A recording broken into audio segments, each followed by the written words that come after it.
Recording by Paul Adams. The Art of Public Speaking by Dale Carnegie and Joseph Berg Esenwein. Chapter 28, Memory Training. Quote, "Lulled in the countless chambers of the brain, our thoughts are linked by many a hidden chain. Awake but one, and lo, what myriads rise! Each stamps its image as the other flies. Hail, memory, hail! In thy exhaustless mine, from age to age unnumbered treasures shine. Thought and her shadowy brood thy call obey, and place and time are subject to thy sway." Unquote. Samuel Rogers, Pleasures of Memory. Many an orator, like Thackeray, has made the best part of his speech to himself on the way home from the lecture hall. Presence of mind, it remained for Mark Twain to observe, is greatly promoted by absence of body. A hole in the memory is no less a common complaint than a distressing one. Henry Ward Beecher was able to deliver one of the world's greatest addresses at Liverpool because of his excellent memory. In speaking of the occasion, Mr. Beecher said that all the events, arguments, and appeals that he had ever heard or read or written seemed to pass before his mind as oratorical weapons. And standing there, he had but to reach forth his hand and, quote, "seize the weapons as they went smoking by," unquote. Ben Jonson could repeat all he had written. Scaliger memorized the Iliad in 3 weeks. Locke says, quote, "Without memory, man is a perpetual infant," unquote. Quintilian and Aristotle regarded it as a measure of genius. Now all this is very good. We all agree that a reliable memory is an invaluable possession for the speaker. We never dissent for a moment when we are solemnly told that his memory should be a storehouse from which at pleasure he can draw facts, fancies, and illustrations. But can the memory be trained to act as the warder for all the truths that we have gained from thinking, reading, and experience? And if so, how? Let us see. 20 years ago, a poor immigrant boy employed as a dishwasher in New York wandered into the Cooper Union and began to read a copy of Henry George's Progress and Poverty. His passion for knowledge was awakened, and he became a habitual reader. But he found that he was not able to remember what he read, so he began to train his naturally poor memory until he became the world's greatest memory expert. This man was the late Mr. Felix Beryl. Mr. Beryl could tell the population of any town in the world of more than 5,000 inhabitants. He could recall the names of 40 strangers who had just been introduced to him, and was able to tell which had been presented 3rd, 8th, 17th, or in any order. He knew the date of every important event in history, and could not only recall an endless array of facts, but could correlate them perfectly. To what extent Mr. Beryl's remarkable memory was natural and required only attention for its development seems impossible to determine with exactness, but the evidence clearly indicates that, however useless were many of his memory feats, a highly retentive memory was developed where before only a good forgettery existed. The freak memory is not worth striving for, but a good working memory decidedly is. Your power as a speaker will depend to a large extent upon your ability to retain impressions and call them forth when occasion demands. And that sort of memory is like muscle. It responds to training. Heading: What not to do. It is sheer misdirected effort to begin to memorize by learning words by rote, for that is beginning to build a pyramid at the apex. For years our schools were cursed by this vicious system. Vicious not only because it is inefficient, but for the more important reason that it hurts the mind. True, some minds are natively endowed with a wonderful facility in remembering strings of words, facts, and figures, but such are rarely good reasoning minds.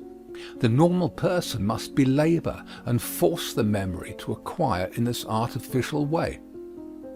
Again, it is hurtful to force the memory in hours of physical weakness or mental weariness. Health is the basis of the best mental action, and the operation of memory is no exception. Finally, do not become a slave to a system. Knowledge of a few simple facts of mind and memory will set you to work at the right end of the operation. Use these principles, whether included in a system or not, but do not bind yourself to a method that tends to lay more stress on the way to remember than on the development of memory itself. It is nothing short of ridiculous to memorize 10 words in order to remember one fact. Heading: The Natural Laws of Memory. Concentrated attention at the time when you wish to store the mind is the first step in memorizing, and the most important one by far. You forgot the fourth of the list of articles your wife asked you to bring home, chiefly because you allowed your attention to waver for an instant when she was telling you. Attention may not be concentrated attention. When a siphon is charged with gas, it is sufficiently filled with the carbonic acid vapor to make its influence felt. A mind charged with an idea is charged to a degree sufficient to hold it. Too much charging will make the siphon burst. Too much attention to trifles leads to insanity. Adequate attention, then, is the fundamental secret of remembering. Generally, we do not give a fact adequate attention when it does not seem important. Almost everyone has seen how the seeds in an apple point and has memorized the date of Washington's death. Most of us have, perhaps wisely, forgotten both. The little nick in the bark of a tree is healed over and obliterated in a season, but the gashes in the trees around Gettysburg are still apparent after 50 years. Impressions that are gathered lightly are soon obliterated. Only deep impressions can be recalled at will. Henry Ward Beecher said, quote, "One intense hour will do more than dreamy years." Unquote. To memorize ideas and words, concentrate on them until they are fixed firmly and deeply in your mind, and accord to them their true importance. Listen with the mind, and you will remember. How shall you concentrate? How would you increase the fighting effectiveness of a man of war? One vital way would be to increase the size and number of its guns. To strengthen your memory, increase both the number and the force of your mental impressions by attending to them intensely. Loose skimming reading and drifting habits of reading destroy memory power. However, as most books and newspapers do not warrant any other kind of attention, it will not do altogether to condemn this method of reading, but avoid it when you are trying to memorize. Environment has a strong influence upon concentration until you have learned to be alone in a crowd and undisturbed by clamor. When you set out to memorize a fact or a speech, you may find the task easier away from all sounds and moving objects. All impressions foreign to the one you desire to fix in your mind must be eliminated. The next great step in memorizing is to pick out the essentials of the subject, arrange them in order, and dwell upon them intently. Think clearly of each essential one after the other. Thinking a thing, not allowing the mind to wander to non-essentials, is really memorizing. Association of ideas is universally recognized as an essential in memory work. Indeed, whole systems of memory training have been founded on this principle. Many speakers memorize only the outlines of their addresses, filling in the words at the moment of speaking. Some have found it helpful to remember an outline by associating the different points with objects in the room. Speaking on peace, you may wish to dwell on the cost, the cruelty, and the failure of war, and so lead to the justice of arbitration. Before going on the platform, if you will associate 4 divisions of your outline with 4 objects in the room, this association may help you to recall them. You may be prone to forget your third point, but you remember that once when you were speaking, the electric lights failed. So arbitrarily, the electric light globe will help you to remember failure. Such associations, being unique, tend to stick in the mind. While recently speaking on the 6 kinds of imagination, the present writer formed them into an acrostic. Visual, auditory, motor, gustatory, olfactory, and tactile furnished the nonsense word Vamgut, but the 6 points were easily remembered. In the same way that children are taught to remember the spelling of teasing words, separate comes from separ, and as an automobile driver remembers that 2 C's and then 2 H's lead him into Castor Road, Cotman Street, Haynes Street, and Henry Street, so important points in your address may be fixed in mind by arbitrary symbols invented by yourself. The very work of devising the scheme is a memory action. The psychological process is simple. It is one of noting intently the steps by which a fact, or a truth, or even a word has come to you. Take advantage of this tendency of the mind to remember by association. Repetition is a powerful aid to memory. Thurlow Weed, the journalist and political leader, was troubled because he so easily forgot the names of persons he met from day to day. He corrected the weakness, relates Professor William James, by forming the habit of attending carefully to names he had heard during the day and then repeating them to his wife every evening. Doubtless Mrs. Weed was heroically long-suffering, but the device worked admirably. After reading a passage you would remember, close the book, reflect, and repeat the contents, aloud if possible. Reading thoughtfully aloud has been found by many to be a helpful memory practice. Write what you wish to remember. This is simply one more way of increasing the number and strength of your mental impressions by utilizing all your avenues of impression. It will help to fix a speech in your mind if you speak it aloud, listen to it, write it out, and look at it intently. You have then impressed it on your mind by means of vocal, auditory, muscular, and visual impressions. Some folk have peculiarly distinct auditory memories. They are able to recall things heard much better than things seen. Others have the visual memory. They are best able to recall sight impressions. As you recall a walk you have taken, are you able to remember better the sights or the sounds? Find out what kinds of impressions your memory retains best and use them the most. To fix an idea in mind, use every possible kind of impression. Daily habit is a great memory cultivator. Learn a lesson from the marathon runner. Regular exercise, though never so little daily, will strengthen your memory in a surprising manner. Try to describe in detail the dress, looks, and manner of the people you pass on the street. Observe the room you are in. Close your eyes and describe its contents. View closely the landscape and write out a detailed description of it. How much did you miss? Notice the contents of the show windows on the street. How many features are you able to recall? Continual practice in this feat may develop in you as remarkable proficiency as it did in Robert Houdin and his son. The daily memorizing of a beautiful passage in literature will not only lend strength to the memory, but will store the mind with gems for quotations. But whether by little or much, add daily to your memory power by practice. Memorize out of doors. The buoyancy of the wood, the shore, or the stormy night on deserted streets may freshen your mind as it does the minds of countless others. Lastly, cast out fear. Tell yourself that you can and will and do remember.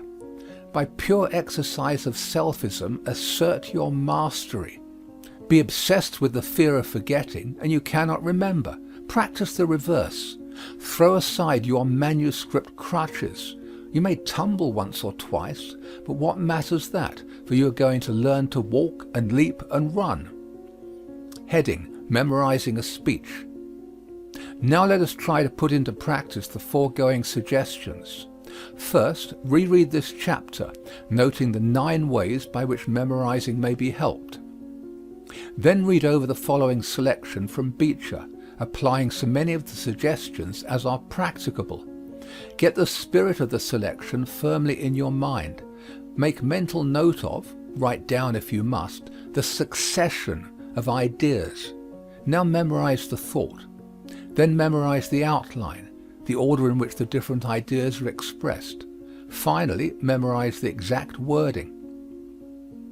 No, when you have done all this with the most faithful attention to directions, you will not find memorizing easy, unless you have previously trained your memory, or it is naturally retentive. Only by constant practice will memory become strong, and only by continually observing these same principles will it remain strong. You will, however, have made a beginning, and that is no mean matter.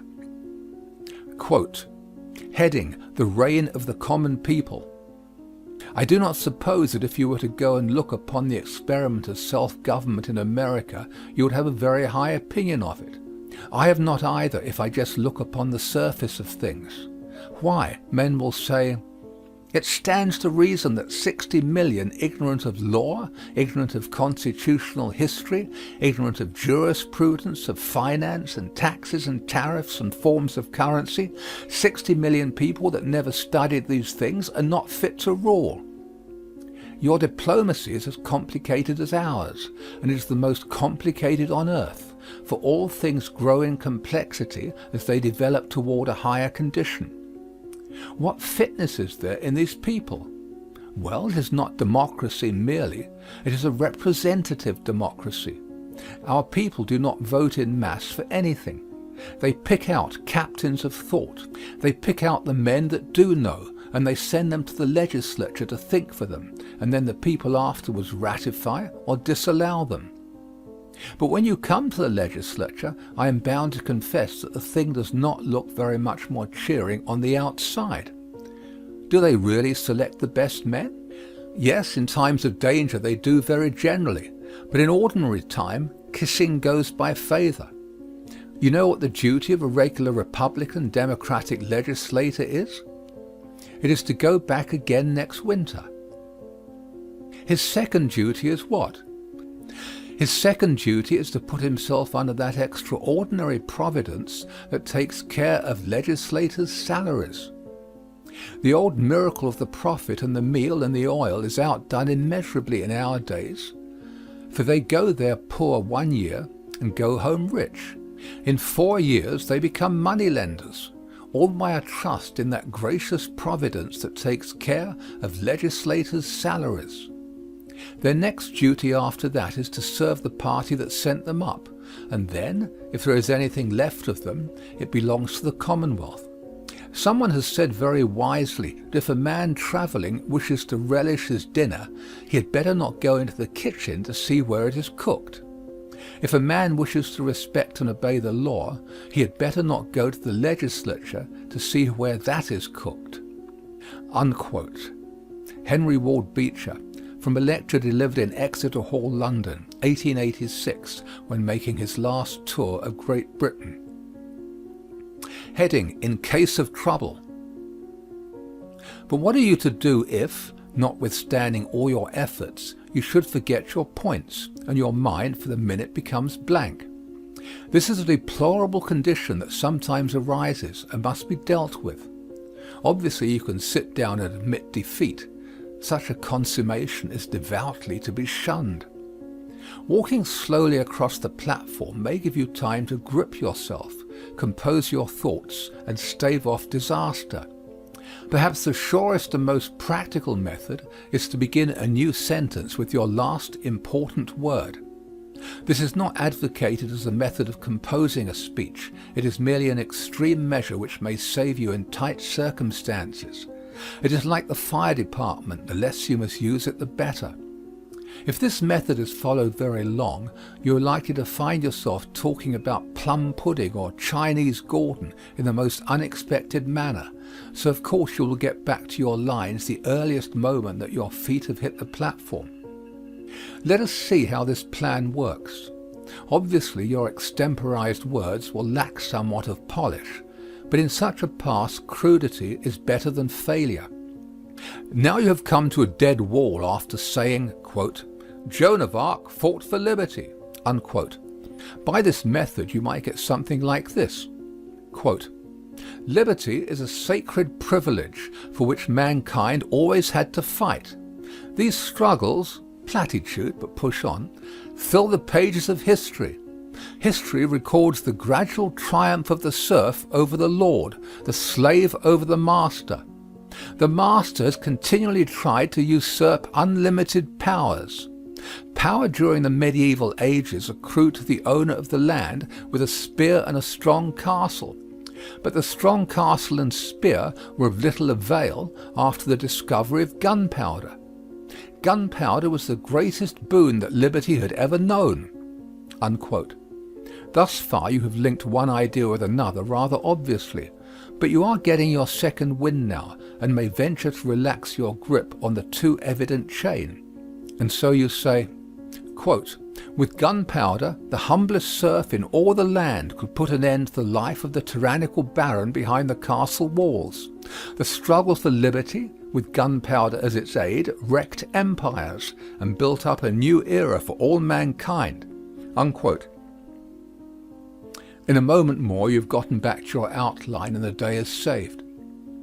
Practicing exercises like the above will not only fortify you against the death of your speech when your memory misses fire, but will also provide an excellent training for fluency in speaking. Stock up with ideas. Heading: Questions and Exercises. 1. Pick out and state briefly the 9 helps to memorizing suggested in this chapter. 2. Report on whatever success you may have had with any of the plans for memory culture suggested in this chapter. Have any been less successful than others? 3. Freely criticize any of the suggested methods. 4. Give an original example of memory by association of ideas. 5. List in order the chief ideas of any speech in this volume. 6. Repeat them from memory. 7. Expand them into a speech using your own words. 8. Illustrate practically what you would do if in the middle of a speech on progress your memory failed you and you stopped suddenly on the following sentence. Quote, "The last century saw marvelous progress in varied lines of activity," unquote. 9. How many quotations that fit well in the speaker's tool chest can you recall from memory? 10. Memorize the poem on page 42. How much time does it require? End of section 28.